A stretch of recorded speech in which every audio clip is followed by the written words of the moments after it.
गायन की धमाकेदार प्रस्तुति। बड़ी भीड़ लगे चढ़ते सवनवा हो का बुझला? अरे हमरा तो कनिया पर जल चढ़ावेला मिले कमंडल भोले बाबा के चरनिया पर। तो सुनो 500,000 नहीं बाटे 2000 कांवर के रेट का बोल तो है ठीक से लगाव रेटिया।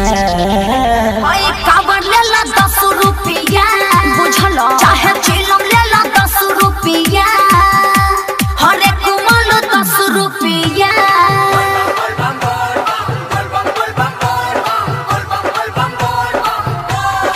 Arun mix by Ripple studio Aloni Garkha. काहे टेंशन ले बेला तू झूठे हो यहाँ लागेला कमेदा। सुनो अरे बोला ना पहले हमरे से बहनी बा ना लहो तनिको में लगाव दाम तनिको में लगाव दाम।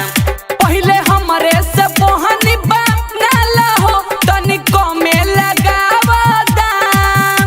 भोले बाबा के कृपा होई त धक्का धक चली तोहरो दुकान। अरे जल ढाड़े आइल बानी भोला दरबार सारा धमे गारा दाना डाल हमार तोहरो जुड़ई है जिया। आई कांवर लेला 10 रुपया चाहे चिलम लेला 10 रुपया हर एक माल 10 रुपया। जैसे जैसे जैसे जैसे जैसे जैसे जैसे जैसे जैसे जैसे अरुण बाबू अरुण बाबू अरुण बाबू गोपालगंज गाना बाजता बोली बिहारी के हमरा कुछ ना सुनाता हो हमरा कुछ ना सुनाता हो। गाना बाजता बोली बिहारी के हमरा कुछ ना सुनाता हो।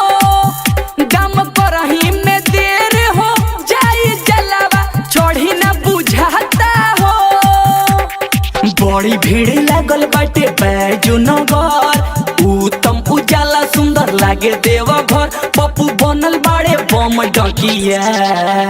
आई कांवर लेला 10 रुपया चाहे चिलम लेला 10 रुपया हर एक माल 10 रुपया।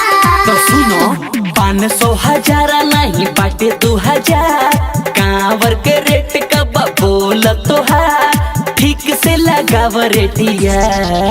चाहे कांवर लेला 10 रुपया चाहे चिलम लेला 10 रुपया हर एक माल 10 रुपया। अच्छा ठीक बा छोटा रख ले बड़ो। अरे होए प्रियंका बम्बा।